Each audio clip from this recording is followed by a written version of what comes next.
네, 안녕하세요. 이원재입니다. 7월 29일 월요일 관점이 있는 경제 이야기, 이원재의 끝내주는 경제 라이브 시작하겠습니다. 오늘은 장성철 소장님, 김준일 평론가님 같이 모시고 같이 인사드리면서 정치가 경제도 시작하면서 오늘 시작하겠습니다. 뒷코너에는 또 부동산 문제 전문가인 이광수 대표님 나오셔서 요즘 집값이 들썩인데 그것도 짚어볼 거니까 40분 뒤까지 꼭 기다리시고요. 네, 지금은 장 소장님 그리고 김 평론가님하고 같이 인사드리겠습니다. 안녕하세요. 안녕하세요. 네. 아니 근데 그 광수님은 네. 집값은 계속 내려간다고 집 사지 말라고 했던 대표적인 분 아니에요?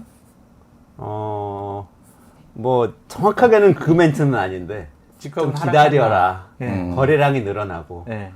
내가 살고 싶은 집이 적당한 가격이 될 때까지 기다려라. 계속 그러셨죠. 근데 지금 집값 서울 집값 많이 올라가가지고 뭐 지금 폭등 불장 막 이러는데 그죠? 아니 뭐 그래서 저도 궁금해요. 뭐라고 알아서 하실지.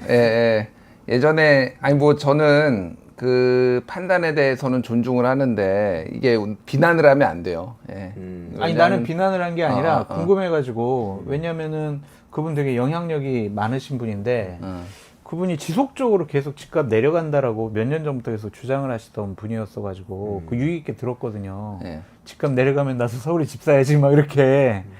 그런데 30년만 기다리십시오. 그게 비난하는 거야 그게 지금. 인구 구조가 바뀌기 때문에 30년 뒤에는 조금 내려갈 수 있습니다. 아니 근데 그게 네. 우리나라 1인 가구가 많이 늘어나가지고 네. 인구 구조가 막 인구가 줄어들더라도 막 따로 사니까 옛날에 우리 뭐 4명 가족이면 같이 살았잖아요. 근데 지금은 애들도 막 나가서 살라고 하고 그러니까 집값이 과연 서울 집값이 특히 우리나라가 떨어질까 좀 그런 생각이 들어서 30년 뒤에 떨어진다니까. 그거 한번 여쭤봐 주세요 그분께. 좀 저는 그분 거를 알고리즘에 떠가지고 자주 보고 네네네. 유익 있게 들어서 그러니까 왜 지금 또 집값이 이렇게 올라가는지 왜 전망이 좀 지금 약간 좀 궤도가 이탈됐는지 그건 좀 궁금해서 그리고 여쭤보세요. 제가 여쭤볼 수는 없지만 장 소장님이 그러시는데 옛날에 떨어진다고 그러셨다는데 왜 오르는 건가요? 이렇게 제가 여쭤볼게요. 아니 좀 순화시켜서 네, 이렇게. 알겠습니다. 아니 다 전망은 다 틀릴 수가 있죠. 다들 그런데 궁금해하시는 문제니까 네. 한번 제가 꼭 여쭤보도록 하겠습니다. 네. 조금만 기다리세요. 제가 여쭤볼게요. 오늘은 제가 휴가철이 됐잖아요. 네. 휴가들은 안 가세요? 두 분은? 계속 방송하시고 이러면은 그냥 저분은 휴가를 진짜 많이 다니는 분이에요. 지난번에 한번 진짜. 갔다 오셨죠. 그러니까 휴가를 꼭 7말 8초에 가야 된다라는 고정관념을 버리면은 굉장히 삶이 쾌적해집니다. 그러니까 저는 6월 달에 갔다 왔고요. 여름 휴가를. 9월 달에 한 번 더 가려고. 그래서 성수기를 피하면은 가격도 좀 상대적으로 싸고. 뭐 이건, 그래서 좋은 것 같아요. 예. 가격 예. 중요한 거네요. 그럼 네. 숙박비, 비행기 값 이런 거 다 상대적으로 싸니까 그때 가시면 좋을 것 같아요. 예. 전 오늘 방송하러 나오려다 생각해 보니까 이번 주가 휴가 피크인데 내가 휴가를 안 가고 뭐 하고 있는 거지 하는 생각을 하다가 그래서 이 티셔츠 꺼내 입었어요. 책 읽으시려고요? 휴가 하면은 책이잖아요. 오. 휴가 하면은 뭐 이렇게 다 해외여행 뻥이야. 이런 거 생각하시는 분도 다 있지만 그건 아니에요. 뻥이야. 그거 그 가을이 뭐 청고마비의 계절, 독서의 계절 뭐 그러는데 물어보면은 휴가 가서 아무도 책 안 읽는데요. 가장 책을 안 읽는 게 가을이라고 합니다. 그게 아니라 지금 책이 엄청 힙해가지고 서울 국제도서전을 했어요. 코엑스에서. 근데 그런가요? 6월 말에 했는데 거기에 2030 여성들 중심으로 해서 15만 명이 몰려서 이게 거기 굿즈거든요. 난 읽어. 나 책 읽는 사람이다. 이 티셔츠가 완판이 돼가지고 제가 못 샀어요. 절판이 돼서. 근데 나중에 온라인으로 또 출판사에서 판다고 그래가지고 주문해서 받은 거예요. 그런데 실제 그 서점가 얘기를 들어보면은 주 고객층이 딱 2030 여성이에요. 지금 책을 읽는 사람은 대부분 2030 여성이고요. 50대 남성 책 안 읽어. 여기 50대 남성 3명 앉아가지고 책 안 읽는 사람 3명 앉아서 지금 절대 안 읽어요. 나 유튜브 본대요. 50대, 60대. 작년에 제가 조사한 거 보니까 우리나라 국민들 57%가 1년 동안 책 한 권도 안 읽었다라고 해서 제가 희망을 가졌죠. 한 권만 읽어도 상위 43%. 아마 두 권만 읽으면 상위 한 20% 되지 않을까. 저도 거기 57%에 들어가는 것 같아요. 그래요? 반성해야 되겠네요. 그래서 제가 책을 한 권 가져왔습니다.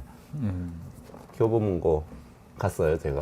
그랬더니 종합 베스트셀러에 정치서적이 한 권이 올라와 있는데 이게 안 떨어지고 계속 있는 거더라고요. 그러니까 나온 지는 좀 한 달 정도 됐어요. 근데 보통 신간 나왔을 때 쫙 올라갔다가 떨어지는 게 정치서적 특성인데 안 떨어져요. 유시민 씨 책입니다. 그의 운명에 대한 아주 개인적인 생각을 한 책입니다. 그는 윤석열 대통령이고요, 아시다시피. 그래서 뭐 리뷰가 많이 나왔는데 저는 다른 것보다 이거 가져온 이유가 뭐냐면요. 이거 읽지 않고 추천하는 게 아니고요. 계속 김준일 평론가님은 연내에 우리나라의 정치적으로 급변 사태가 오고 정권이 흔들릴 수 있다. 이런 톤으로 계속 우리 방송에서 얘기를 해주셨고, 장성철 소장님은 그렇지 않다. 그냥 뭔가 쭉 간다. 뭔가 계속 지리하게 대치하면서 갈 거다라는 톤으로 계속 말씀하신 것 같은데, 여기 보니까 로드맵이 있어요. 이분이 많은 얘기를 했는데 사실 그 얘기 다 중요한 얘기는 아니에요. 이게 다 많이 시중에 있는 얘기고, 핵심은 맨 마지막에 2페이지에 나와 있는데요.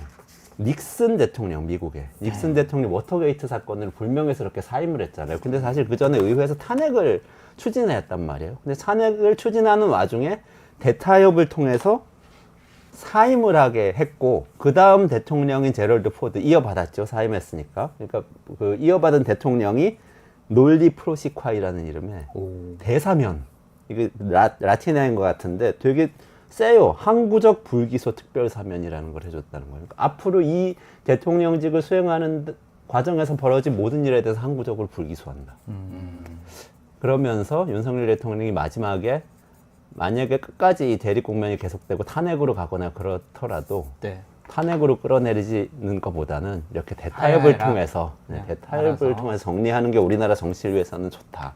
이런 얘기를 해서 두 분께 여쭤보려고. 이게 타당한 로드맵인가, 아니면은 좀 부당한 것인가, 아니면 너무 공상적인가, 뭐 이런 얘기 저 여쭤보려고. 개풀 뜯어먹는 소리라고 생각합니다. 아, 개풀이요? 네. 아니, 왜냐면은, 그러니까 한번 어이없는 소리다. 그 얘기인데, 왜냐면은, 대통령이라도 잘못한 거 있으면은, 당연히 처벌받고 조사받고 재판정에 세워야죠. 왜 그걸 사면을 해줘요? 무슨 일을 했는지 모르잖아요. 어떠한 잘못을 했는지도 모르잖아요. 정말 대단히 부적절하고 잘못하고 국민의 분노를 일으키는 그런 잘못을 했는데, 우린 대사면 해주기로 했으니까 안 해야지. 말이 안 되잖아요. 예를 들면 양평 고속도로 진짜 처갓집에 막대한 수익을 주기 위해서 노선을 틀었어. 나중에 그게 밝혀졌어. 그런데도 그냥 가만히 있어요? 대사면 해요? 그냥 책임 묻지 말아요? 이건 말이 안 된다라는 생각이 있고, 또 하나는 아니 뭘 하야라는 얘긴데 본인이 뭐 하야 하겠냐고요.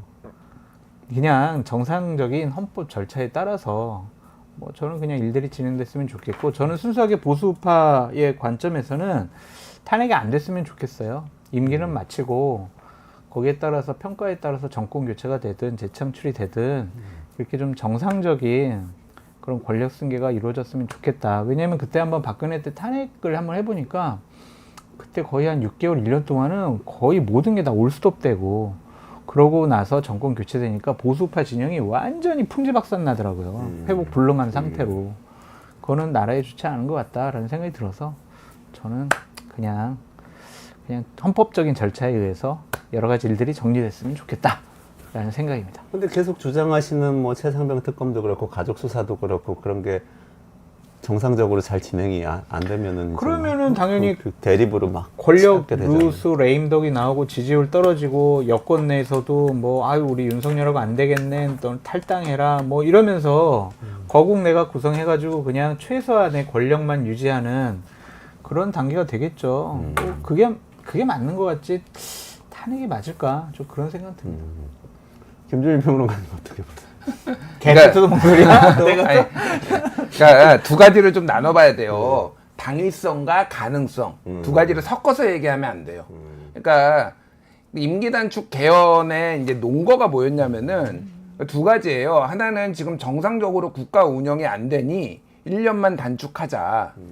탄핵되는 1년만 단축하자라는 거고, 하나는 2026년에 지방선거가 있는데 우리나라가 선거의 비동시성 때문에 굉장히 혼란스럽다라는 거예요. 대통령은 5년, 그리고 지방선거와 국회의원 선거는 4년 주기로 열리다 보니 어떤 때는 대통령 임기 초반에 열리고 어떤 때는 중반에 열리고 어떤 때는 말기에 열리고, 그러니까 이게 어지러우니 여기에 기본 전제는 대통령 4년 중임제를 가면서 대통령 임기와 국회의원 선거를 정확하게 중간평가 성격으로 한다라는 거예요. 그러면 2026년에 대선, 2026년에 지방선거 같이 치르고 2028년에 국회의원 선거, 그러면은 정확하게 이게 선거가 비동시성이 동기화된다라는 거예요.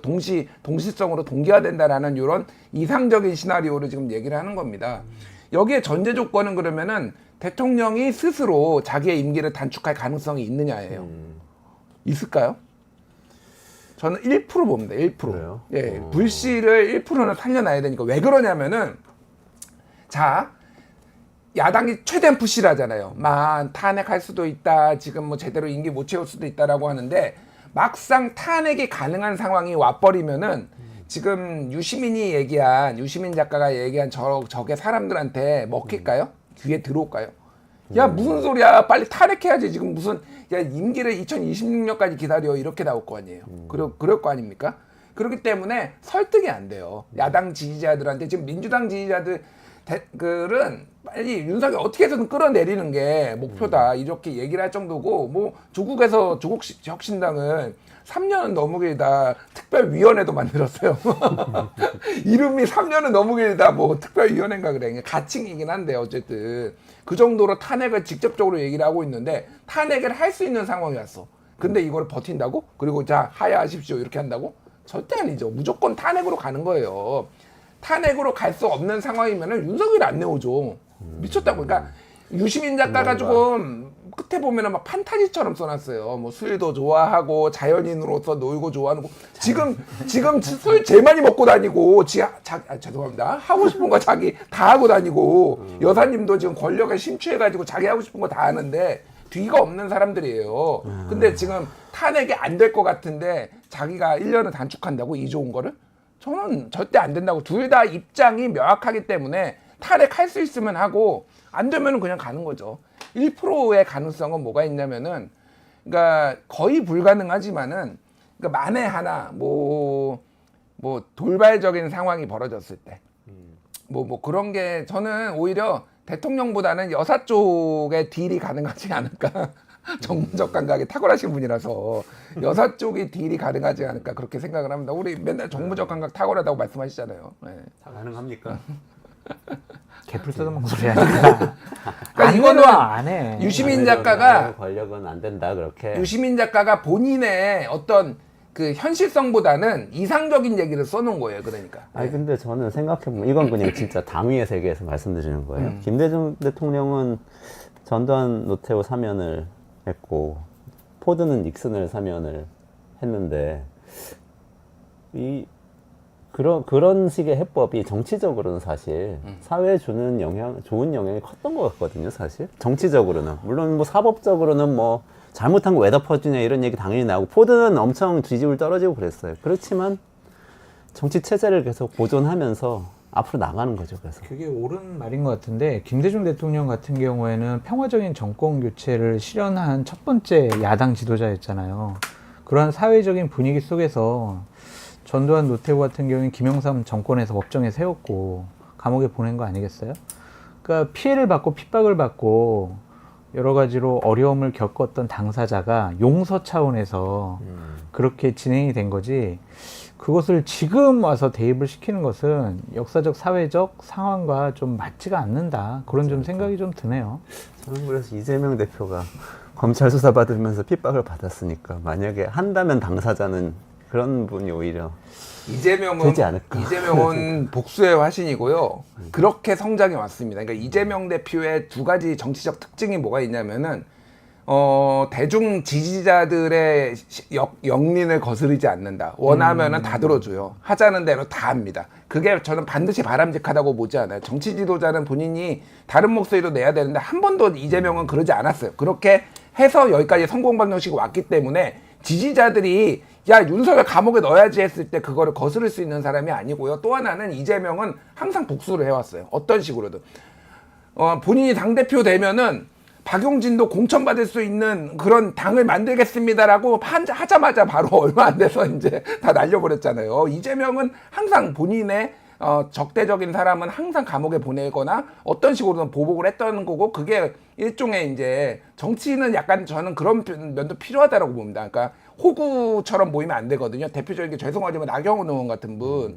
그러니까 본인이 계속 호의가 계속되니까 계속 뒤통수 맞잖아요. 친윤들이 또 치고 또 치고. 그러니까 어쨌든 이재명은 그럴 사람이, 그러니까 누가 대통령이 될지 모르겠으나 민주당에서는 만약에 이재명이 된다고 하면은 무조건 감옥이다. 윤석열, 김건희 두 사람은 무조건 감옥이다. 그리고 그거를 외치는 사람한테 표가 갈 거예요 지금은. 네.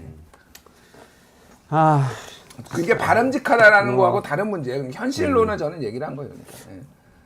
그런데 그런 일이 왜 이렇게 어떻게 집착하세요, 근데? 자꾸 아니 저는 그 내려오는데. 노무현 전 대통령부터 시작해서 이게 너무 많이 이렇게 우리가 서로 미워하게 됐잖아요. 근데 유시민 작가가 얘기하니까 또 노무현 전 대통령과 관련된 이게 맺힌 마음이 있을 거 아니에요. 이분도 개인적으로 뭐 정견이 어떻든 간에 그 마음을 그래도 이런 식으로 본인은 좀 너그럽게 풀었다는 생각이 들었어요. 그래서 한번 근데 유시민 작가가 최근에 방송 나와서 아니면 유튜브에서 하는 얘기들을 보면 윤석열 대통령과 김건희 여사에 대한 적개심이 어마어마하게 크더라고요. 근데 안 내려올 것 같으니까 살살 달래가지고 아니 내려와 이런 식의 얘기 같아요. 최근에 이준석 대표도 이준석 의원도 페이스북에다 썼잖아요. 임기 단축 개헌 얘기. 그게 가능하다고 이준석이 쓴 건 아니잖아요.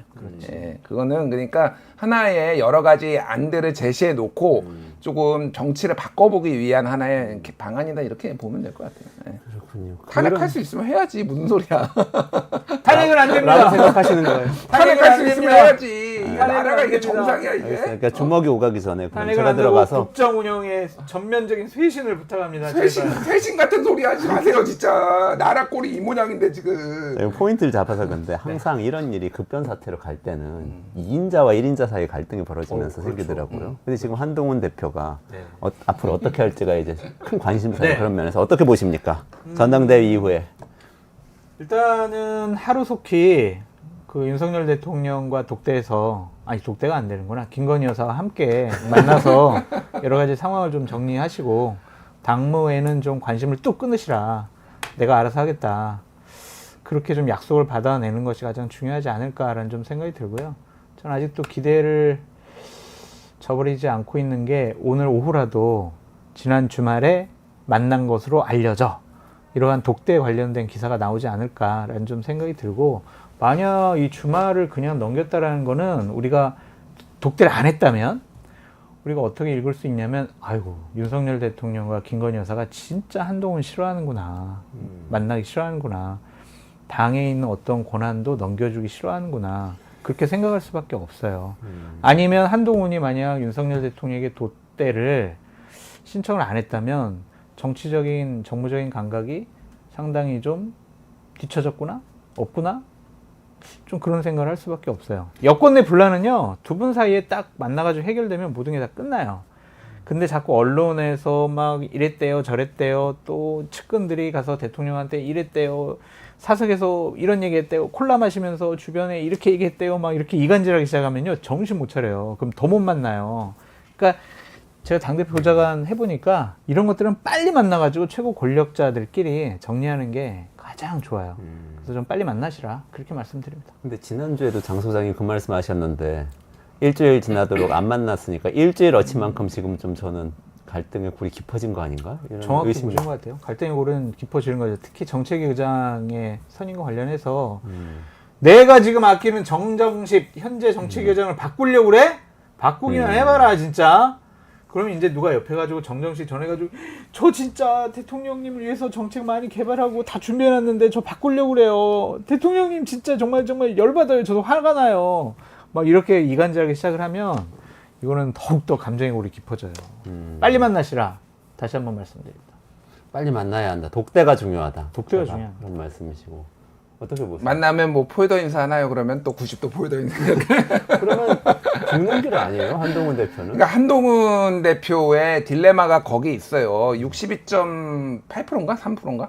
8이야? 62.8%의 그 지지는 결국은 윤석열과 차별화라는 거거든요. 그게 심지어는 당심이에요. 당원들이 그렇게 얘기를 한 거잖아요. 그러니까 당원들도 한 30% 뭐 35% 정도만 윤석열 지금 지지한다라는 거지 나머지는 못 참겠다라는 겁니다. 지금 이거 정권 재창출 할 수 있어? 선거 이길 수 있어? 근데 거기서 독대해가지고 뭐 포이더 인사하고 뭐 그게 이제 얼마나 의미가 있을지도 모르고 이게 결국은 시간의 문제예요. 차별화는 시간의 문제입니다. 지금은 너무 힘이 세요 대통령이 아직도. 그래서 문제인데 이게 그러니까 한동훈이 어떤 식으로 칼을 뽑아드느냐의 문제인 것 같습니다. 오늘 그 재밌는 기사 몇 개를 이제 좀 소개를 시켜드리자면은 성한용 한겨레 성완용 네네네. 칼럼인데 제목이 거의 야당이라던 한동훈, 윤한, 재집권 동상이 문구나 요거거든요. 전당대회 출마하고 다음 날 기자실에 한동훈 후보가 인사하러 왔는데 이제 다 기자들 인사하는데 한 명이 한겨레 기자한테 이제 인사를 하니까 한겨레 기자가 저는 야당 출입인데요. 그러니까 민주당 출입이라는 얘기지라고 하니까 저도 요새 뭐 거의 야당입니다. 이렇게 한동훈이 얘기를 했다라는 거야. 물론 이건 전당대회 후는 아니고 그 전이긴 하지만은 한동훈의 스탠스가 뭔지를 보여주는 거예요, 사실은. 예, 지금은 거의 야당인처럼 지금 할 수밖에 없는 거예요. 게다가 지금 오늘 중앙일보 칼럼 제목이 뭐냐면은 최훈 칼럼인데 배신과 소신 사이라는 거거든요. 그러니까 지금 지난번에 20대 대선과 22대 총선의 득표수를 비교를 해보니까 윤석열을 찍었지만은 국민의힘을 총선에서 찍지 않은 사람이 321만 명이라는 거예요. 이게 적은 숫자가 아니에요, 사실은. 그러니까 결국은 한동훈이 배신을 했다라는 프레임이 먹히지 않은 것도 거기에 있는 거죠. 그러니까 이렇게 많은 사람들이 이탈을 했다. 결국은 시간 문제라고 봅니다. 그래서 저는 한동훈이 3개월 안에 당을 완전하게 장악을 하지 못하면은 결국은 조기 퇴진할 것 같아요.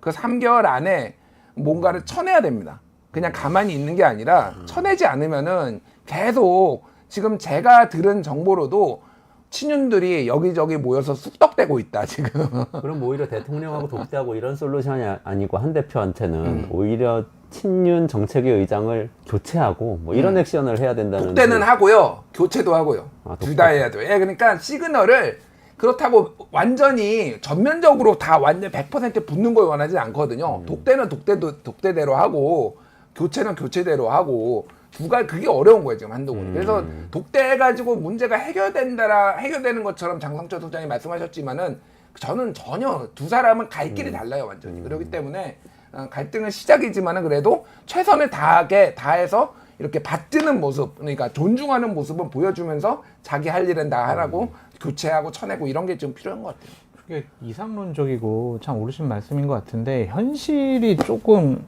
안 맞는 것 같다는 생각이 들어요. 그러니까 차별화는 해야 되는데 현명하게 차별화해야 돼요. 현실적으로 강한 힘을 갖고 있는데 거기다 대고 내가 당권 잡았다고 내 맘대로 한다고 그러면 이거는 강한 반발을 불러일으킬 수밖에 없다라는 생각이 들어서 저는 지명직 최고위원은 본인 뜻대로 마음대로 하더라도 대통령이 신임하는 정책위 의장 같은 경우에는 그냥 내비둬도 별 큰 문제가 없다. 그리고 이제 대통령하고 현명하게 잘 짜고 약속대로는 하면서 차별화하는 모습을 보여야지 대립하는 차별화는 이거는 여권의 공멸이다라고 말씀을 드리고 시기상으로도 지금 당권을 잡았지만 국회의원직이 아니잖아요. 내년 4월 달에 아마 용인 쪽에 출마하면 괜찮을 지역이 재보궐선거로 나올 가능성이 높아요.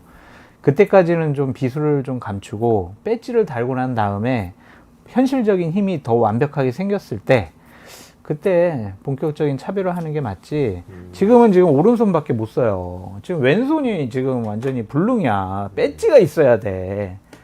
당대표의 권한과 배지의 권한이 있으면은 양손 다 쓸 수 있거든요. 그래서 저는 좀 시간을 두고 하시는 게 어떨까라는 생각이 듭니다.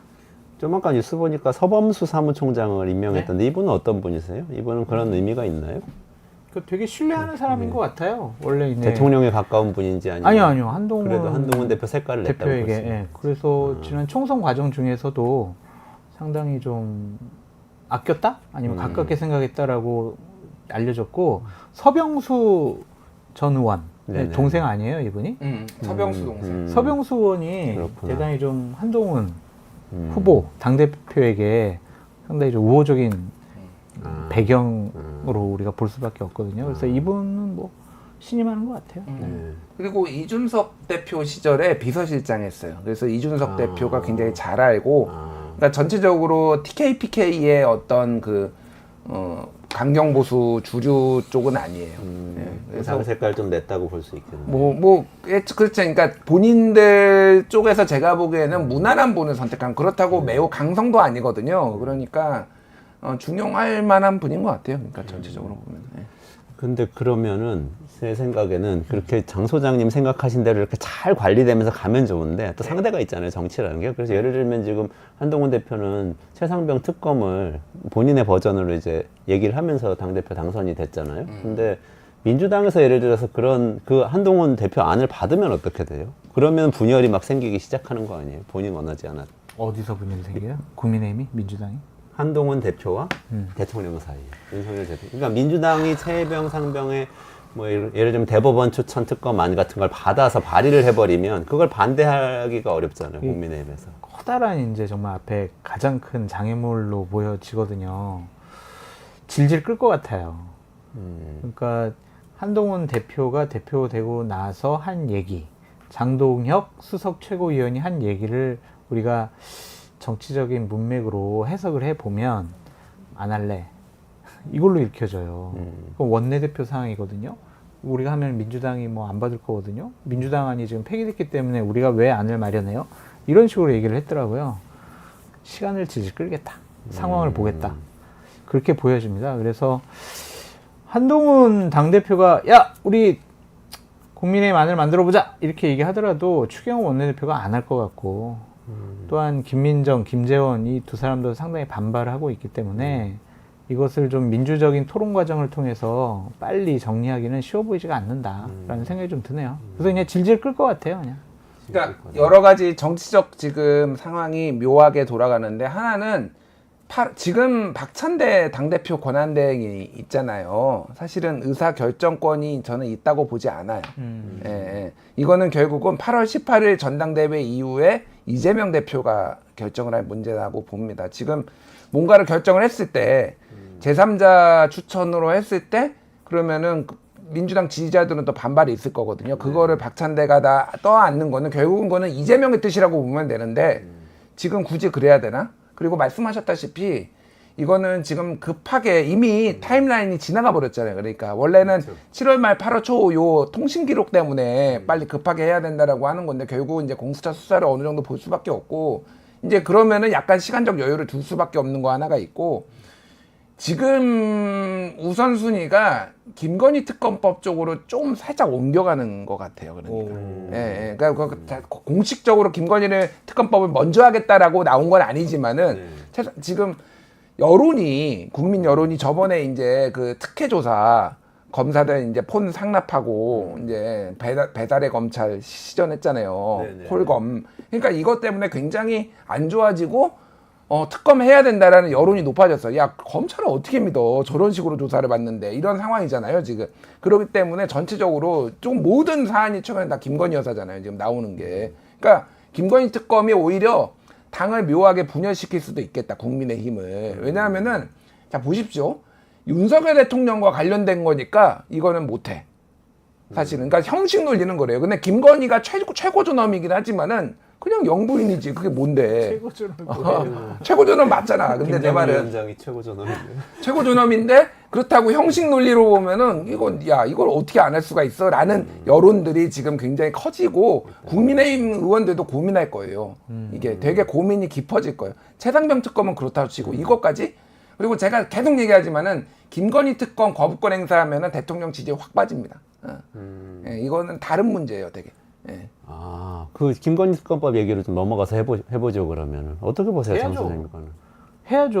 뭐 근데 이렇게 민주당이 네. 이쪽으로 포커스를 맞춰 조국 혁신당하고 밀고 가서 그냥 투트랙으로 가지 않을까요? 왜냐하면 최상병 특검에 대한 국민적인 요구가 상당히 크고 분노가 높잖아요. 이것보다 김건희 특검을 먼저 한다라는 것은 조금 국민의 민심에 반하는 행동일 수도 있다. 그래서 그냥 두 개를 같이 하면서 꽃놀이 패잖아요. 이거 할까 이거 할까. 그래서 저는 두 개를 다 한꺼번에 할 거다라고 보여지고 김건희 여사 특검 했으면 좋겠어요. 국민의힘은 무조건 결사적으로 반대를 하겠지만 여기에는 이탈표도 안 나올 것 같아. 근데 최고 존엄을 건들 수는 없어. 근데 분열될 거라고 그러시는데 김준일 평론가. 국민의힘이? 네. 근데 김건희 여사는 거의 그 선과 같은 존재거든요. 그러니까 여기를 넘으면은 그냥 전쟁이야. 그냥 완전히 그냥 칼 들고 와가지고 그냥 막 그냥 찔러. 그래서 이거를 무서워해요, 솔직히 진짜. 아니 그런데 두렵고 무서워한다고. 지금 이번에 재표결에서 폐기됐지만은 3명의 네. 이탈표 아니면 소신표가 있었잖아요. 그거 누군지 못 밝혀냈잖아요. 네. 마찬가지예요. 김건희 특검도 처음에야 표결에 참여 안 하겠지만 대통령이 거부권 행사하고 지지율 폭락하고 다시 왔을 때 국민의힘 의원들이 정말로 모두가 일치단결해서 김건희를 쉴드 칠까? 저는 그렇게 보지 않아요. 저는 이탈표 많이 나올 거라고 봅니다. 예. 실드 치지 않았으면 좋겠는데 이 부분은 정말 대단히 두려워하는 존재라서 음. 국민의힘 의원들도 그래서 쉽게 모르잖아. 그래 뭐 얼마나 좋아. 무기명 투표 일단 던지고 오는 거 지르고 오는 거야. 눈빛만 봐도 알 수 있어요. 누가 배반했는지 딱 보면 알아. 관심법이야. 그 몇 가지 뉴스가 또 새로 나왔잖아요. 그 대리사과 논란도 있고, 그 다음에 최재형 목사하고 네, 카톡 오고 간 얘기도 있는데, 이런 지금 이렇게 나오는 게 지금 다 어쨌든 특검법에 지지하는 여론을 더 키우겠죠? 계속 우리가 같은 표현인데 마일리지를 점점 쌓아가고 있다라는 건데 김건희 여사 이해할 수 없는 게 일단 대선 후보 과정 중에서도 이명수 기자인가 같이 막 논란이 돼서 녹취록도 막 밝혀져가지고 좀 제발 좀 사적인 거 하지 말라고 그랬는데 그 이후에도 계속 한 거 아니에요. 이게 자신감의 표현인지 아니면 원래 그런 사람인지 이해할 수가 없어요. 그래서 결국에는 김건희 여사 때문에 윤석열 대통령과 윤석열 정권이 크게 문제가 될 것 같다라는 좀 생각이 듭니다. 이제 계속 터져나올 것 같아요. 여러 가지들이. 근데 아까 김준일 평론가님의 말씀하신 뉘앙스는 윤석열 대통령이 어쨌든 본인이 권력자이기 때문에 김건희 여사는 빼고 이 정권이 끝까지 갈 수도 있다 이런 뉘앙스로 말씀하신 거 아니세요? 김건희 여사를 뺀다는 게 김건희 무슨 특검법이 결국은 통과가 되고 김건희 여사가 수사를 받고 법적 조치를 사법 처리된다고 하더라도 정권은 계속 갈 수는 있잖아요. 그러니까 알 수 없죠. 그거는 뭐 지금 불확실성의 세계니까. 그러니까 제가 말하는 거는 지금 국민의 힘이나 지지자들의 그러니까 어떤 생각은 최상병 특검은 형식 논리로도 뭐 그쪽 주장에 따르면은 문제가 있고 뭐 이런 논리가 있단 말이에요. 김건희 여사 특검은 뭘로 방어를 하죠? 선출된 권력도 아니고 의혹이 이렇게 많은데 검찰 조사는 저렇게 받아놓고 이건 무혐의다라고 주장을 할 수가 있겠냐고요. 그리고 공범들 대부분 9월 12일 날 다 유죄, 2심도 유죄 상 나올 거예요. 그게 형량이 뭐가 돼, 뭐 집행유예든 뭐가 됐든. 그러니까 이거는 형식 논리로 막기가 어려워요. 그러니까 저는 그래서 김건희 쪽에서 계속 이제 균열이 날 거라고 제가 이제 말씀을 드리는 거고, 김건희 여사는 그냥 인정 욕구가 강하신 분 같아요. 제가 보기에는. 인정 욕구가 강하다는 건 뭐냐면은 본인의 약간의 컴플렉스도 있고, 그래서 저는 정말 대단한 거 느꼈던 게 뭐냐면은 그게 뭐 논문을 위조를 하든 뭐 표절을 하든 뭐가 됐든 본인이 사업체를 운영을 했잖아요. 코바나 컨텐츠 회사 하나 운영하는 게 보통 일이 아니잖아요. 끊임없이 뭔가 공부를 하고 있거나 강의를 하고 있거나 뭐를 하고 있거나 그런 걸 계속 하는 건데 능력이 안 되는 거지. 능력이 안 되니까 표절을 한 거지. 그러니까 뭐 표절이 아니라고 주장하지만 그게 어떻게 표절이 아닙니까? 그러니까 이게 자신의 학력 컴플렉스, 출신 컴플렉스 이런 것들을 계속 이제 하고 신분 상승 욕구가 강했던 사람이에요. 그런데 막상 이렇게 권력이 딱 잡으면은 이거를 누구한테 인정을 받아야 돼. 근데 누구한테 인정을 받느냐? 보수 우파들은 그냥 딸랑이들이에요. 그냥 우리 여사님이 지시 내리면은 유튜브에서 보수 유튜버들 막 떠들고 와 우리 여사님이 했다 이 정도인데 진짜는 좌파들한테 받아야 되는 거야. 진중권 예를 들면은 지식인 같은 사람들, 그런 사람들한테 나의 고상함과 나의 이런 것들을 은근슬쩍 보여주면서 존댓말도 잘 굉장히 겸손한 척하면서 굉장히 과시욕을 했던 게 초반인데, 이명수한테도 전화하고 막 그랬는데 이게 이제 막 난리가 나니까 지금이야 끊겼겠죠. 그러니까 지금 이 김건희 여사 때문에 이 정권에 균열이 갈 거라는 말씀에 대해서는 정확하게 동의를 하고요. 그런 스타일을 버리지를 못하는 거예요, 지금. 그러니까 본인의 인정 욕구를 저는 이거는 제 개인적인 의견입니다. 그러니까 그런 스타일인 것 같아요. 뭐 지금까지 나온 모든 거를 봤을 때. 그래서 여러모로 지금도 아마 많이 쌓여 있을 거예요, 여기저기 많이 쌓여 있고 나중에 다 튀어나올 것 같아요. 그 최재형 목사랑 카톡 나눈 거는 좀 여기 시청자분들이 한번 좀 쭉 차분히 한번 살펴보셨으면 좋겠어요. 오마이뉴스가 5개 기사 한번 보시면 되게 대단히 재밌는 얘기가 대단히 많고 윤석열 대통령과 김건희 여사의 관계는 그냥 우리가 생각하는 그런 관계는 아닌 것 같아요. 그러니까 정말 내가 생각하는 이상형의 여인과 결혼한 거예요. 윤석열 대통령은. 너무나 사랑해요. 거기 곱하기 무한대로 사랑해요. 그리고 또 하나의 측면은 뭐냐면 전적으로 의지를 해요. 김건희 여사의 정무적인 정치적인 판단, 조언에 대해서 무조건적으로 다 그냥 존중을 하고 그거 따르는 것으로 보여져요. 거의 종교 지도자 수준으로 믿습니다! 그러는 것 같아요. 카톡에서 그런 게 드러나나요? 뭐라고 했길래? 카톡에서 드러나고 카톡에서 여러 가지 우리가 뒷얘기로 들은 네. 두 분과의 관계에 대해서 또 윤석열 대통령의 김건희 여사에 대한 평가 부분 뭐 많은 얘기들을 종합을 해보면 정말 전적으로 의지하는 분 같아요. 그래서 김건희 여사는 무오류의 사람이다. 그렇게 좀 생각하는 것 같습니다. 근데 지금 명품백 관련해서는 지금 그 카톡이 뭐 이렇게 그런 정황도 여러 가지 두 분의 관계도 알려주지만 명품백 관련된 어떤 일종의 정황 증거를 하나 보여준 거 아니에요? 그러니까 이 명품백 사실 반환하려고 하지도 않았다. 지금까지 해명했던 건 사실이 아니었다. 그러면 이제 지금 검찰 수사도 사실 진행되고 있는데 거기 영향을 주지 요거는 않을까요? 좀 설명을 드리면은 디올백을 받은 날은 2022년 9월 13일 그리고 방금 나왔던 그 카톡이 나온 거는 2023년 4월 21일 그리고 서울의 소리 보도는 2023년 11월 27일인데 김건희 측의 주장은 뭐냐면은 돌려주라고 유모 행정관한테 지시를 했는데 내가 이거를 안 돌려준 거를 처음 안 게 서울의 소리 2023년 11월 27일이었다라고 했는데 이미 최재형 목사가 왜 제가 드린 거 왜 안 메고 계세요? 라고 했다라는 거는 만약에 왜 돌려주셨어요? 이렇게 카톡이 가야죠.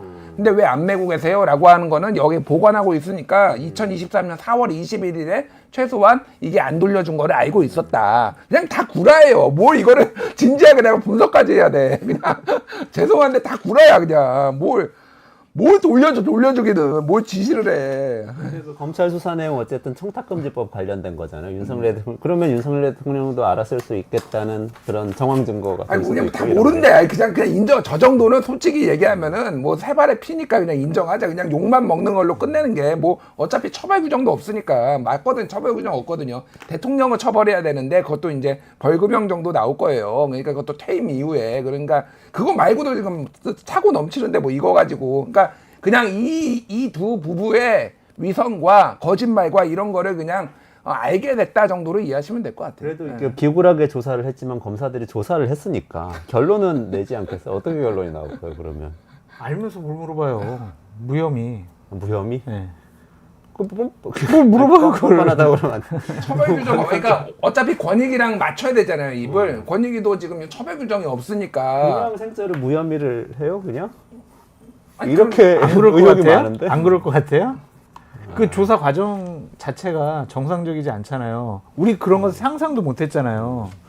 무혐의해요. 뭘 그냥 더 이상 생각하지 그래도 마세요. 이렇게 한신처럼 그 적의 가랑이 사이를 기어가서라도 조사를 하고 온다 이런 거는 아니었을까요? 진짜로 몰라서 그러는 거예요? 아니면 그냥 알면서 그러는 거예요? 아, 그냥? 이렇게 참 전국민의 관심사를 대변하기 위해서. 무혐의로 간다라는 그러한 절차적인 정당성을 만들기 위해서 저런 무리한 조사도 한 것이 아니냐 그런 생각이 듭니다. 무혐의로 간다. 알겠습니다. 특검은 탄력을 더 받을 것이고 김건희 특검의 해야죠. 결과가 어떻게 될지는 두 분이 아니, 다 해야 돼, 진짜. 뭐 의혹이 의견이 있고- 약간 갈리시고 의혹이 있고 잘못 있으면 다 마지막으로 조사해야지. 이거 뭐. 하나 여쭤볼게요. 이거 항상 제 개인적인 관심사인데 네. 이준석 의원이 네. 첫 월급 992만 원이었다.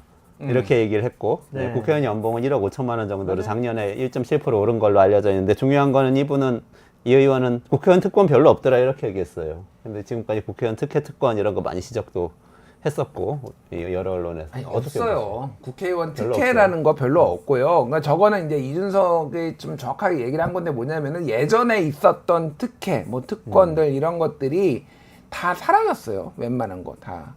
근데 뭐 한 번 국회의원 한 번만 하면은 뭐 연금이 평생 나온다더라. 그거 다 없어졌어요. 그거. 뭐 그런 것도 있고 웬만한 거 다 없어진 거 맞고요. 연봉 수준에 대해서는 저는 사회적 합의가 중요한데 국회의원 연봉을 너무 적게 주면은요 국회의원들이 로비에 굉장히 취약해져요.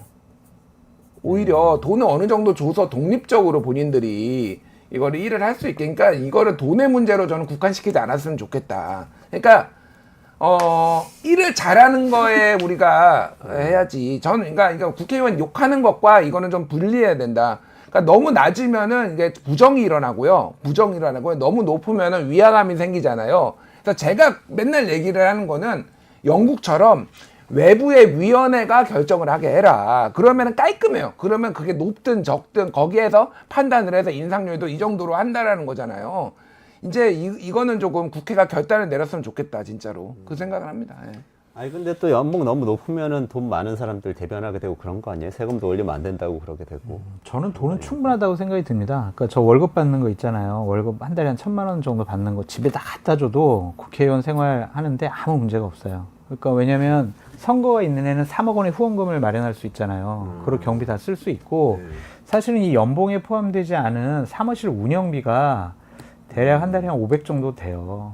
사무실 운영비면 의원회관의 사무실 말씀하시는 네. 거예요? 아. 여러 가지 지원하는 그렇지. 거 예. 사무실 운영비 하면 한 달에 500 정도 되거든요. 충분해요. 아, 운영비 따로 나오는 거예요? 따로 이거는? 나와요. 따로 다르게? 지급이 돼가지고 충분해요. 그래서 저는 뭐 요 정도면 괜찮지 않을까. 네, 그 그런 생각이 보직 듭니다. 뭐 위원장이나 뭐 이런 거 맡으면 그러면 플러스 국회의원 연봉 그 수준 더 나온다고 보시면 돼요. 아. 여비서도 2명 정도 뭐 아. 직원들도 더 나오게 되고 그래서 충분합니다. 그러면 경험이 많으신 장 소장님 보시기엔 국회의원은 특권이 너무 많아서 좀 줄여야 된다? 아니다. 특권은 별로 없어요. 특권은 그냥 정말 상임위장에서 장차관들, 뭐 국무총리들, 본회의장에서 불러가지고 그런 거지. 그냥 예를 들면, 그러니까 제가 말씀드린 사무실 운영비는 그런 거예요. 그러니까 비행기 값, 그 다음에 뭐 출장 형태로 KTX 값 이런 거 사무실 운영비로 사용할 수 있는 거. 그게 특권이라고 보기엔 좀 어려운 것 같은데요. 그냥 그래서 돈은 충분히 뭐 후원금을 써도 되니까 충분하다라는 생각이 듭니다. 그러니까 요거 한마디 말씀드리면 예전에 제가 소속됐던 뉴스톱에서 이거 팩트 체크를 했거든요. 그러니까 국회의원들 무보수로 하면 좋겠다. 근데 무보수로 하면은 굉장히 심각한 문제가 발생을 하고요. 독일, 스웨덴, 노르웨이, 덴마크랑 비교를 했는데 독일 같은 경우에는 1인당 국민 총소득보다 3배가 높고요. 국회의원 연봉이. 그리고 스웨덴 같은 경우에는 1인당 국민 총소득보다 2배가량 높고요. 그리고 뭐 노르웨이는 1.5배 정도 높고요. 뭐 그렇단 말이에요. 그러니까 우리나라는 근데 그러니까 덴마크는 1.8배 근데 한국은 4배예요. 그러니까 우리나라가 상대적으로 높아요. 높은 거는 맞아요. 국민 총소득이 상대적으로 낮으니까. 그러니까 연봉으로 치면 비슷하거나 그 나라가 더 높은데 우리나라가 상대적으로 그 나라보다 낮잖아요. 그러니까 저는 맨날 얘기를 하는 게 연봉 가지고 지금 뭐라고 할 건 아니고 생산성의 문제고 또 하나는 총액을 동결을 하고 국회의원 수를 늘려라.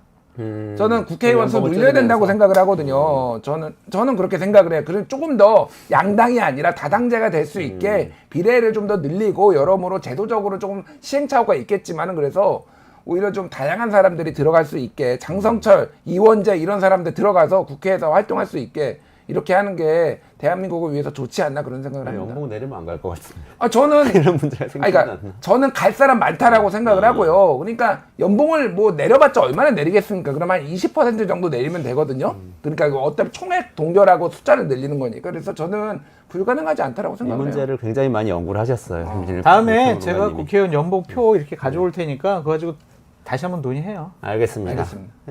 제가 시간이 다 돼서 저는 한 6천만 원 하면 좋겠고 말씀하신 대로 왕창 늘리면 좋겠어요. 저랑 비슷하시네요. 생각이. 북유럽처럼 하면 좋겠어요. 진짜 꼭 필요하면 상원을 만들어. 한 50명만. 그 사람들은 뭐 장관급 대우해주고 나머지는 그냥 하원 의원, 일본이나 뭐 미국처럼 그래서 한 국장급 대우해주고 그러면 좋겠는데 저희 바람이고요. 어쨌든 오늘 정치가 경제다에서 우리 정치의 맥을 너무 잘 짚어주신 두 분. 참칭 보수 아니고 참보수 장성철 소장님 그리고 얼굴 천재 김준일 평론가님 오늘도 감사합니다. 수고하셨습니다. 고맙습니다.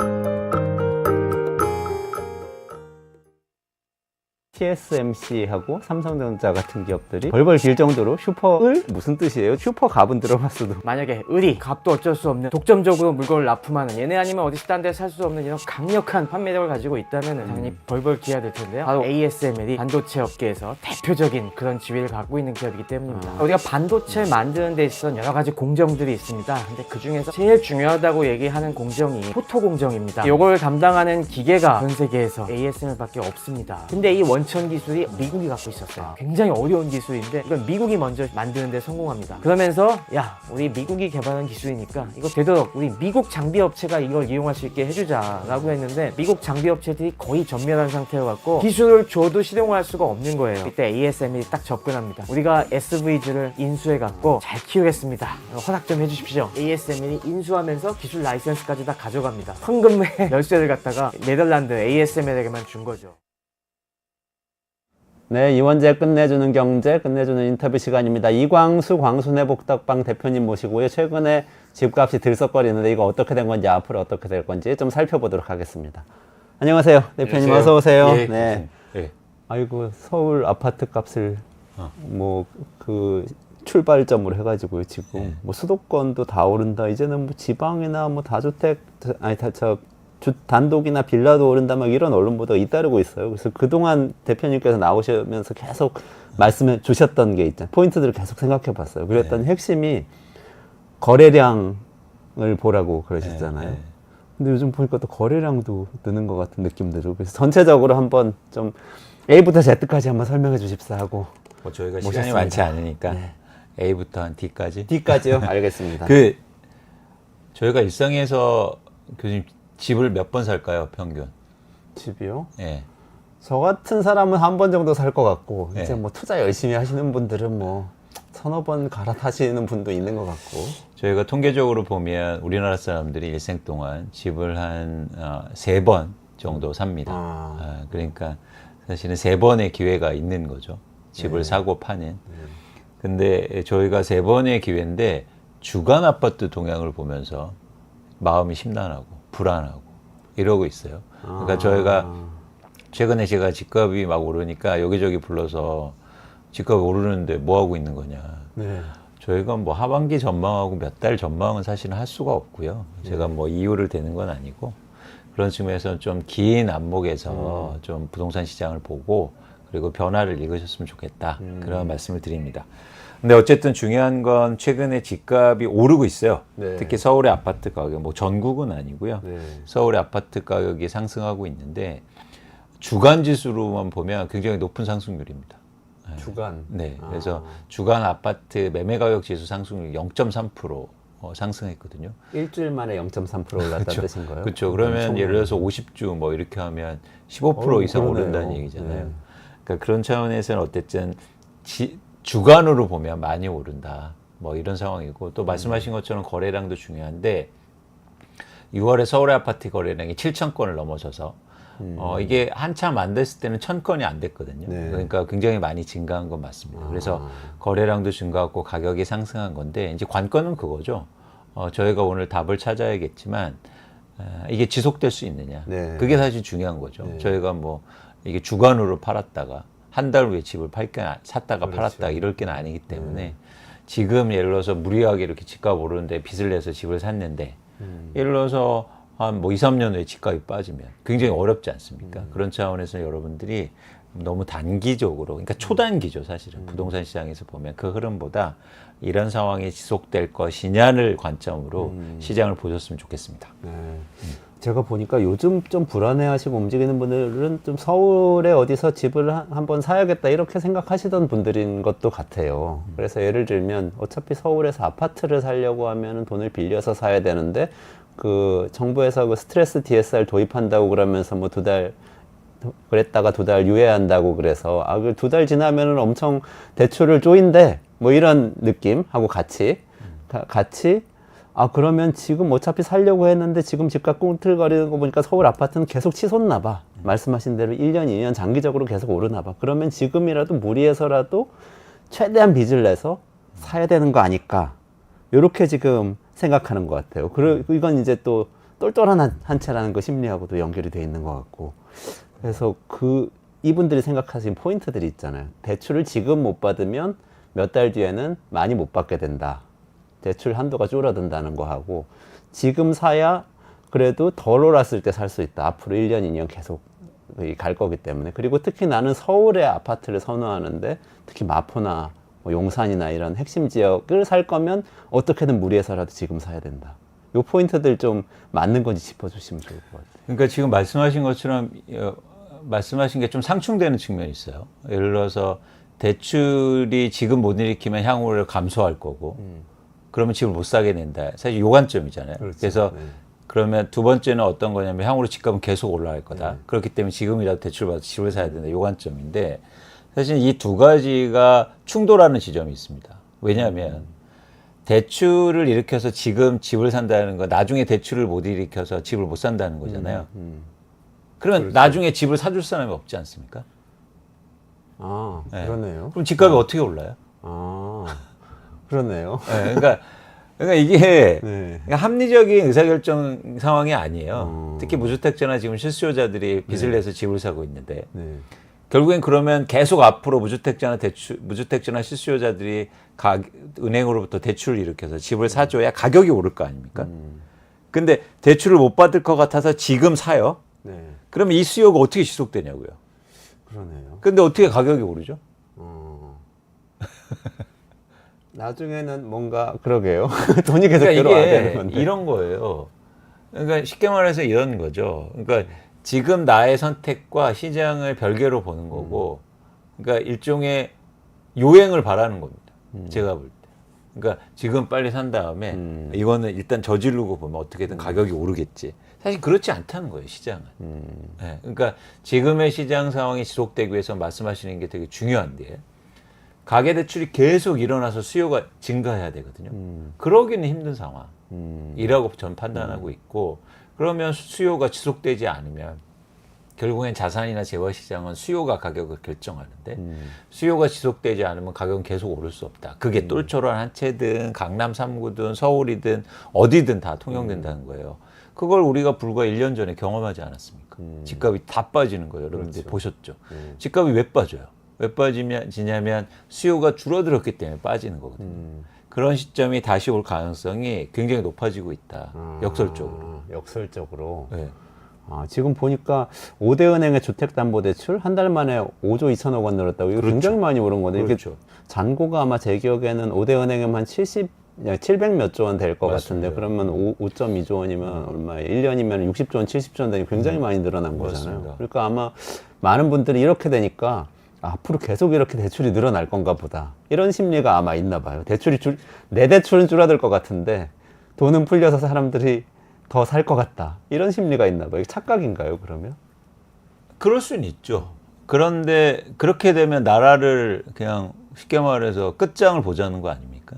그러니까 대출이 계속 증가하기 위해서는 뭐냐면 나의 신용과 그리고 담보 그리고 자산 상태하고 다르게 계속 부채는 증가해야 돼요. 그렇죠? 그렇죠. 네네. 어떻게 그게 가능합니까? 그렇기 때문에 경제공황도 오고 위기도 오고 그렇기 때문에 서브프라임도 온 거거든요. 네. 제가 그 상태로 온다는 얘기를 드리는 게 아니라 부채로 만들어진 자산은 부채가 계속 증가해야 가격이 오르는데 부채가 계속 증가하기는 힘들다.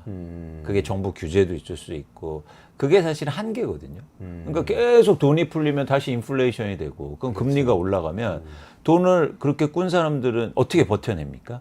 그렇기 때문에 사이클이라는 게 있어요. 신용 사이클. 그런데 저는 지금 볼 때 주택담보대출의 신용 사이클에 거의 극점에 지금 와 있다. 대한민국이. 그러니까 여기서 지속적으로 가격이 오르기 위해서는 가계대출이 증가하고 수요가 기반에서 늘어나야 되는데 그러기엔 되게 힘들다는 거죠. 그래서 어쩌면 제가 예측하건대 지금 가계대출이 증가하고 그 가계대출 증가에 기반한 주택 수요가 거의 정점에 와 있는 거 아니야. 단기적으로 보면 그런 상황으로 저는 보고 있습니다. 그렇군요. 그래도 근데 이제 요즘 돈 빌려서 집 사시는 분들이 이런 기대는 있는 것 같아요. 내가 사는 집은 그래도 이른바 똘똘한 한 채니까 계속 갈 거야. 왜냐하면 나는 강남에 사니까, 나는 마포에 사니까, 나는 용산에 사니까 이러면서 이게 조금씩 확산되면서 뭔가 서울 전체인 것 같고 경기도도 그럴 것 같고 막 이런 식으로 이제 심리가 확산되는 것 같은데 어떻게 보세요? 똘똘한 한 채는 그래도 괜찮은 건가요? 근데 그 공교롭게도 그 심리는요 금방 바뀌어요. 그런가요? 마음이라는 게 그러잖아요. 그렇죠. 네, 네. 그렇죠. 그러니까 예를 들어서 바꿔놓고 생각해 보죠. 지금을 2023년이라고 보죠. 2023년 초. 네네. 작년 초. 똑같이 무주택이었습니다. 그렇죠? 만약에. 근데 왜 그때 집값이 떨어졌을 땐 집을 안 샀을까요? 계속 떨어질 것 같으니까요. 근데 그렇지 않았잖아요. 네. 집값이 다시 오르잖아요. 반대로 뭐냐면 지금은 계속 오를 것 같으니까 사잖아요. 네. 그때가 훨씬 쌌는데 쉽게 말하면. 그러니까 이게 마음이요. 아침 저녁으로 달라질 수 있다는 거. 그래서 심리로 움직이는 시장은 경계할 필요가 있습니다. 예. 그래서 시장에서 특히 이 심리가 크게 변동되는 수요는 대한민국 부동산 시장에서 무주택이라든지 실수요자들의 심리가 크게 더 흔들리는 측면이 있어요. 불안하니까. 투자자들은 그렇게 심리에 흔들리지 않아요. 예, 예. 그러니까 시장에 이렇게 실수요자들이 움직이는 시장은 조석으로 달라질 수 있다. 그래서 더 위험한 겁니다. 더 위험하다. 네. 그런 강남이나 마포나 용산 같은 핵심 지역의 전망은 어떻게 보세요, 그러면? 다른 지역하고는 다른 거는 아닌가요, 혹시? 지방은 떨어져도 여기는 계속 갈 거야, 뭐 이런 믿음이 있잖아요. 그러니까 거기가 특징적인 측면이 있어요. 어떤 특징이 있냐면 지금 저희는 수요를 얘기하지만 그 지역에 집을 많이 갖고 있는 사람들은 투자 수요가 많습니다. 아, 네네. 그러니까 무슨 얘기냐면 그만큼 변동성이 커질 수 있다는 거예요.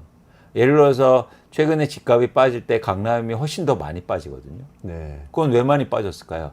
집을 갖고 있는 사람들이 빚을 갖고 샀거나 투자로 보유하고 있기 때문에 경기가 어려워진대. 그럼 막 집을 싸게 내놓는단 말이에요. 아, 자기 집에 거주하고 있으면 그렇게 안 됩니다. 그렇죠. 계속 살아야 되니까. 그렇죠. 그래서 공교롭게도 우리가 좋은 지역이라고 얘기하는 지역이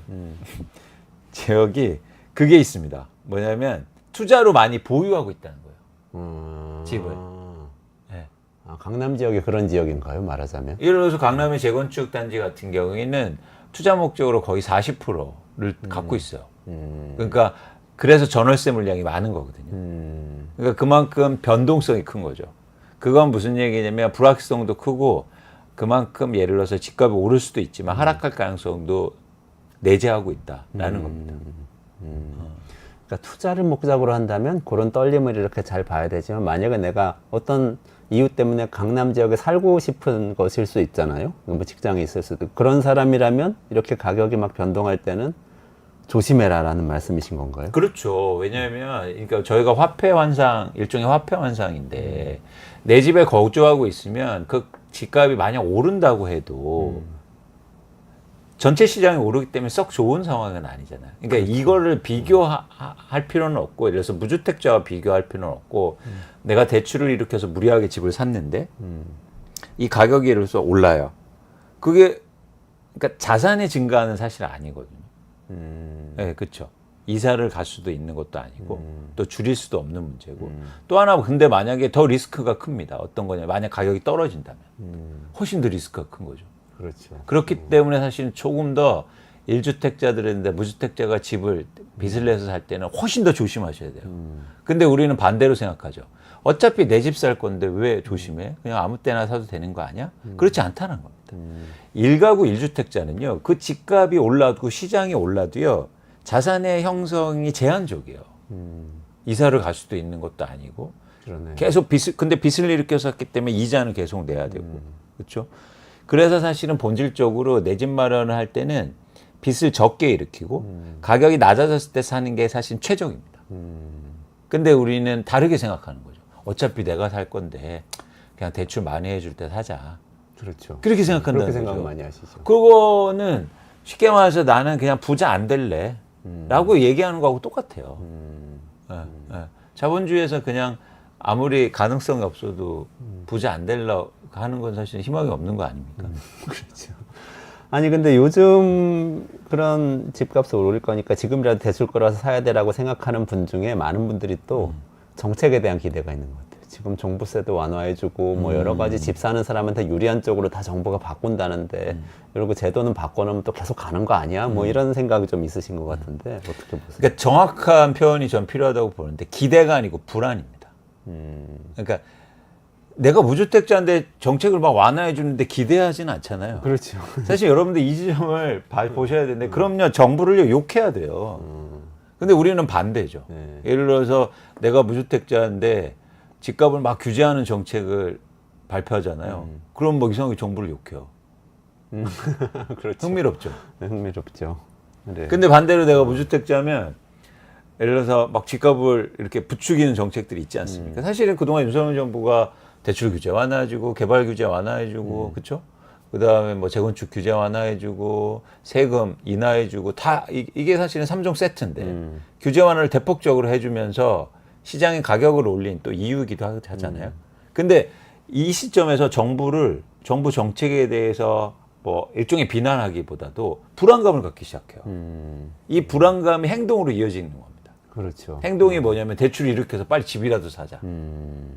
이렇게 되는 순간 어떻게 되냐면 갑자기 정책이 계속 풀어줘야지. 이렇게 가버린단 말이에요. 아, 오히려 거꾸로 정책을 왜곡시킬 수도 있겠네요. 네. 이런 우리들의 태도가. 그런데 이제 요즘도 얘기 나오지만 어쨌든 윤석열 정부만 보면 정부가 계속 집값이 안정됐다는 걸 자랑으로 여기지 않았습니까?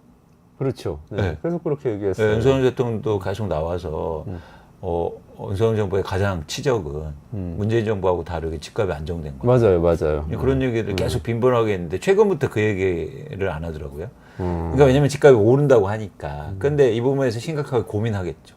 그러면 이것도 이제 불확실성을 키우는 거예요. 만약 이 정부가 계속 완화만 해주다가 갑자기 이제 규제에 들어가거나 이러면 사람들의 생각을 혼란하게 만드는 거죠. 그렇죠. 그래서 이 지점도 사실 한국의 부동산 시장의 불확실성을 키우는 요인이죠.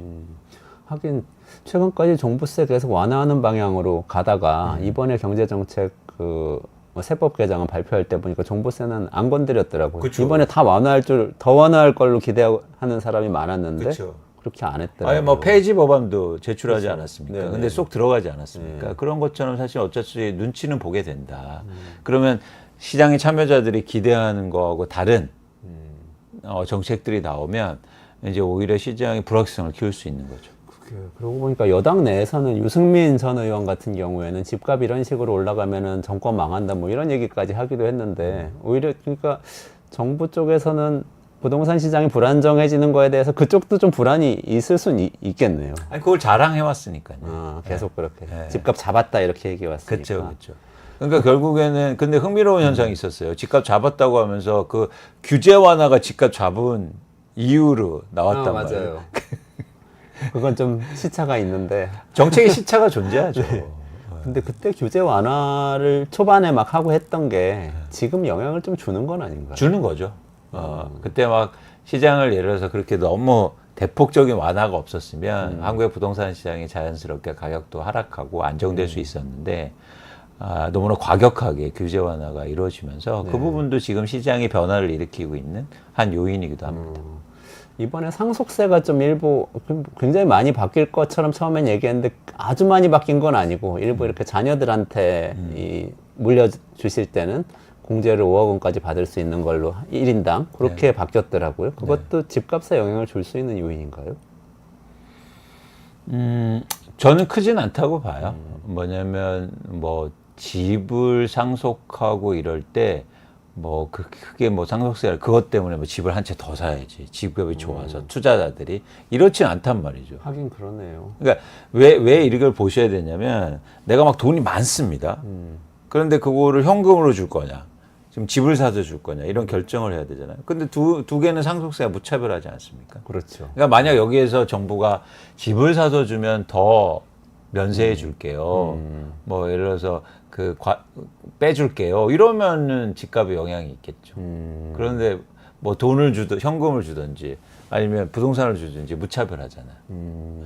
정부에서 했던 설명은 이런 거였잖아요. 근데 지금 집값이 너무 올라가지고 평범한 중산층도 상속세를 너무 많이 내게 될까봐 걱정이 돼서 이런저런 이제 세법 개정안을 냈다. 뭐 이런 그렇죠. 얘기인 그러니까 예를 들어서 지금 서울의 평균 가격이 뭐 10억 원이 넘어서고 있고 12억 원까지 간다는 얘기가 있는데 그렇게 되면 나중에 이제 상속세를 내야 되니까 그런 우려가 있다. 그래서 그런 측면에서 상속세 얘기를 했는데 그거 자체 예를 들어서 그것 때문에 내가 지금 서울에 아파트를 갖고 있는데 향후 20년 후에 내가 상속세 내야 되니까 집 빨리 팔아야겠다. 이런 사람들이 있었습니까?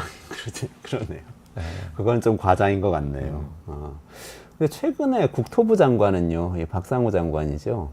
사실 집값이 추세적으로 오르고 있는 건 아니다 이런 얘기를 또 하기는 했어요. 그 발언은 어떻게 보셨어요? 뭐 당연히 그렇게 얘기할 수밖에 없겠죠. 왜냐하면 국토부 장관은 규제 완화를 대폭적으로 한 그런 주무장관이지 않습니까? 그런데 규제 완화 때문에 집값이 오르고 있는데 원인 중에 하나인데 집값이 계속 오른다고 하면 정책 기조가 바뀌어야 되잖아요. 그러면은 그동안 해왔던 정책들에 대해서 의문점을 갖는 거 아닙니까? 그러니까 당연히 그럴 수밖에 없지 않느냐 뭐 생각합니다. 그런데 이제는 저는 그렇게 생각해요. 그러니까 정책이라든지 어떤 의견도 그렇고 뭐 저도 포함됐는데 예전에 존 메이나드 케인스가 그러니까 경제학자지 않습니까? 네네네. 위대한 경제학자라고 하는데 매일 이렇게 가끔 이렇게 의견이나 주장이 바뀌었다고 해요.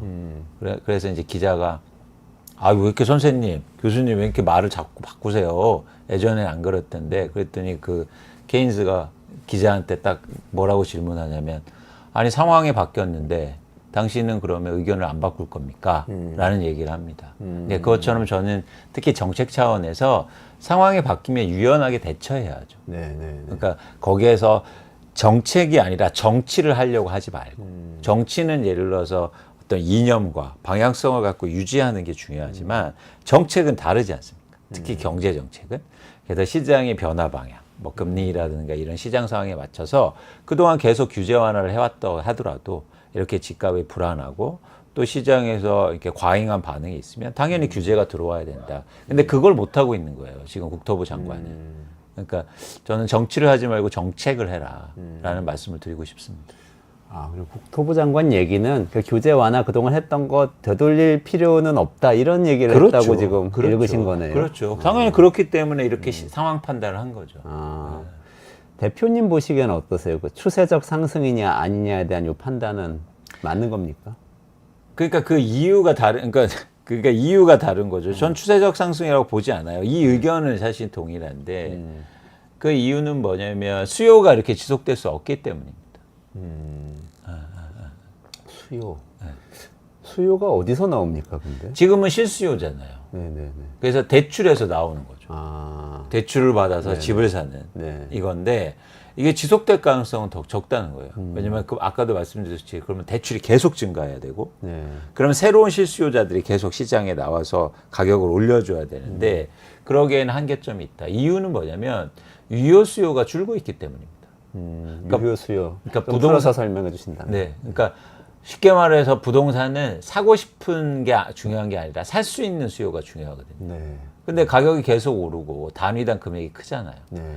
그래서 살 수 있는 수요가 줄고 있다는 거예요. 아, 그럼 돈이 있는 사람이 줄고 있다는 얘기가 되나요? 살 수 있는. 돈이 있는 사람은 사고 네. 상대적으로 돈이 없는 사람들은 못 사고 있는데 이걸 수요라고 생각하면 안 된다는 거죠. 아, 그렇죠. 살려고 하는 마음이 수요가 아니라 당연하죠. 살 수 있는 여력이 수요다. 그렇죠. 이렇게. 그러니까 어처구니 없는 말들을 많이 하는데 예를 들어서 강남 집값은 안 빠진다. 왜냐하면 사고 싶은 사람이 많기 때문에. 아니 그렇지 않습니다. 빠지잖아요. 왜 빠지냐면 사고 싶어도 살 수가 없어요. 그렇잖아요. 그렇죠. 살 수 없으면 뭐 못 사는 사람인 거죠, 뭐. 그러니까 그래서 우리는 근데 사고 싶은 마음을 수요라고 생각한다는 거예요. 아, 거기 착각이 있네. 그리고 부동산은 이 사고 싶은 마음과 유효 수요가 격차가 엄청 커요. 주식시장은 작거든요. 네. 내가 예를 들어서 삼성전자 주식을 사고 싶으면요. 당장 살 수도 있어요, 사실. 그렇죠, 뭐 100만 원어치라도 살 수 있는 거니까 주식은. 예를 들어서 내가 10만 원이면 지금 한 주 살 수 뭐 있잖아요. 10만 원으로도 살 수 있고. 네, 그렇죠. 사고 싶은 마음과 유효 수요가 큰 격차가 크진 않아요. 네. 근데 부동산은 이 격차가 크다는 거죠. 네. 그래서 우리는 시장을 전망할 때 사고 싶은 마음을 얘기하는 게 아니라 살 수 있는 사람이 얼마나 시장에 남아 있느냐를 계속 생각해야 되는데 유효 수요가 감소했기 때문에 대출이 증가해서 보충하고 있는 겁니다. 그리고 젊은 세대의 대출이요. 네, 그죠? 네, 그러네요. 그런데 예를 들어서 지금 30대가 집을 사고 있는데 대출이 있어서 집을 샀습니다. 그러면 다음은 20대가 사야 되거든요. 네. 이게 가능한 구조가 아니라는 거죠. 그것은 앞으로 뭔가 우리나라 유효 수요가 확장되고 있을 거라고 보진 않기 때문에, 그러니까 좀 앞으로 우리의 경제 전망, 특히 이제 개인 소득의 전망이 그렇게 좋지 않기 때문에라고 해석해도 되는 거예요. 그렇게 너무 장기적으로 좀 보진 않고 예를 들어서 이렇게 유효 수요가 1000명이 있었는데 살 수 있는 수요가 지금 당겨서 사지 않습니까? 아. 그럼 남아 있는 게 400명이라는 거예요. 네. 줄어들잖아요. 네. 그렇게 되면 단기적으로도 영향을 받는 거고 나중에 저희가 뭐 5년이나 10년 후에 우리나라 소득이 다시 올라가고 경제가 다시 좋아지면 유효수요가 증가하게 되겠죠. 그때는 또 다른 변화가 일어날 겁니다. 그러니까 두 가지 유효수요를 올리는 이유는 두 가지가 되겠죠. 하나는 말씀드린 것처럼 경제가 좋아지고 소득이 증가하는 거, 시간이 필요하죠. 두 번째는 가격이 하락하면. 그러면 자연스럽게 유효수요가 생깁니다. 그죠? 내가 자산은 고정돼 있는데 가격이 떨어지면. 그래서 단기적으로 집값이 떨어지면 다시 수요가 증가하는 이유이기도 해요. 이런 상황을 계속 반복하는 거죠. 사이클이 반복된다. 그러면은 대표님은 추세적으로 우리나라 주택 가격이 하락하고 있다고 생각하지는 않으시는 거예요? 그렇습니다. 하락도 하지 않는다. 그렇죠. 계속 사이클을 타고 간다. 네. 그런데 그게 이제 상방이냐 하방이냐는 좀 더 지켜봐야 되겠지만 어쨌든 사이클로 움직이는 시장이고 그리고 떨어지면 사실은 다시 상승할 가능성이 크다는 거죠. 그렇군요. 그러면은 사이클상 지금 어쨌든 오르고는 있잖아요. 이건 언제쯤까지 간다? 그러니까 이게 단기 사이클이라는 거예요. 단기 그러니까 사이클. 이렇게 예를 들어서 이게 짧은 주기가 있고 네네네. 중간 주기가 있고 큰 주기가 있잖아요. 근데 지금 제가 판단하고 있는 하락 국면이거든요. 하락 사이클인데 큰 틀에서. 여기에서 이렇게 실수요자들이 움직이는 거예요. 네. 실수요자들. 네. 왜냐하면 예를 들면 서울의 아파트 거래량이 1년 전에는 1000건이 채 넘었습니다. 그러니까 1000건 조금 넘는 정도. 네, 평균적으로 보면. 근데 기본적으로 제가 볼 때 월간이거든요. 월간 4,000명을 살 수 있는 유효 수요가 있었어요. 네네. 근데 3,000명을 어떻게 했습니까? 내가 여유가 있는데도 수요를 네. 연기한 거죠, 쉽게 말하면. 네네. 그렇죠. 집값이 떨어질 것 같으니까. 네. 그렇죠? 그 수요가 남아 있었어요. 그런데 올해 집값이 막 오르고 이러니까 이 지연했던 수요가 시장에 들어오는 거예요. 네. 그럼 기존에 있던 수요까지 해서 지금 쉽게 말해서 6,000명이 사는 겁니다. 7,000명이. 그러면 다시 어떻게 됩니까? 3,000명으로 줄어들잖아요. 그러네요. 그렇죠. 이게 지금 그런 사이클이에요. 말하자면 유효 수요의 재고가 사라지는 뭐 그렇습니다. 그런 것 같네요. 그렇습니다. 그게 되게 중요하죠. 펀더멘털로 이렇게 말씀해 주시니까 네. 드디어 이해가 갔습니다. 그러니까 부동산은 꼭 이 살 수 있는 수요를 여러분들이 고민하실 필요가 있어요. 근데 외국인이 막 들어오면 얘기는 달라지죠. 네, 그러네요. 근데 한국은 외국인이 들어온 시장이 아니거든요. 네. 그래서 일부 이제 보수 언론들에서 어떤 얘기를 하냐면 중국인들이 사고 있다. 근데 절대 많은 그런 양이 새로운 아닙니다. 논리네요. 많은 네. 양이 아닙니다. 그럼 이번 단기 사이클은 어느 정도까지 갈 것 같아요? 저는 일단 첫 번째 신호는 하반기부터 거래량이 줄어들 거예요. 그러면 거래량이 줄어들면 어떻게 무슨 신호냐면 수요가 줄고 있다는 신호죠. 네. 사는 사람이 줄어들면 거래량이 줄겠죠. 이런 것들 여러분들이 하반기에 다시 보실 테고 그 다음에 거래량이 줄어 수요가 준 다음에는 매도 물량이 다시 증가하면서 내년부터는 가격이 하락하지 않을까 보고 있습니다. 네. 그럼 일단 실수요자라면 특히 이제 지금 많이 오르고 있는 서울 지역의 그런 핫한 지역에서 살고 싶은 실수요자라면 좀 기다리는 게 낫겠다 이런 의견이세요? 제가 이렇게 얘기하고 살아가는 건 좀 이상해요. 그렇죠. 그러니까 아까 말씀드렸듯이 여러분들이 진짜 1주택자라고 하시면 투자 목적으로 하시면 여러분들이 잘 생각하실 필요가 있어요. 높은 가격에 빚을 많이 내서 사면 아무리 오르더라도 집값을 통해서 내가 뭐 경제적 독립이라든지 자산을 만들어 갈 수가 없다. 그러니까 결국엔 1주택자도 집값이 떨어졌을 때 적당한 부채를 일으켜서 집을 사는 게 되게 좋은 거고요. 근데 문제가 있는 거예요. 왜냐하면 집값이 잘 안 떨어지니까. 네. 근데 그냥 단순해가 뭐 10년 만에 한 번 오는 기회거든요. 그렇죠. 집값이 떨어지는 게. 네. 제가 볼 때 이 구간에 있기 때문에 여러분들이 신중하게 선택해야 된다. 네. 다시 안 오는 기회일 수도 있다는 겁니다. 떨어진다. 이 기회를 일생에 두세 번 있는 기회를 막 사람 불안에 떨고 사람들 그 시류에 따라서 결정하면 안 된다는 거예요. 패닉 바잉 하지 마라. 그렇죠. 그게 바로 2021년도에 그런 상황이지 않습니까? 지금 일부 아파트가 정고점 간다고 막 최고점 간다고 하지만 2021년도 가격이거든요. 그렇군요. 아유, 오늘 A부터 D까지만 하신다고 그랬는데 한 뭐 그래도 Z 가까이 X, Y 정도 간 것 같은데요. 아닙니다. 한참 멀었습니다. 다음에 또 모셔서 말씀드리겠습니다. 네. 대표님. 저희 이원재 끝내주는 경제 매일 오전 11시에 라이브 진행하니까요. 내일 11시에도 다시 찾아주시고요. 오늘은 이광수 대표님하고 같이 부동산 특히 서울 아파트 패닉 바잉하지 말고 떨어질 때 기다렸다가 실수요자라면 살고 싶은 집을 싸게 사는 게 돈 버는 길이다. 이런 말씀 잘 들었습니다. 이광수 대표님하고 같이 여기서 인사드리겠습니다. 고맙습니다.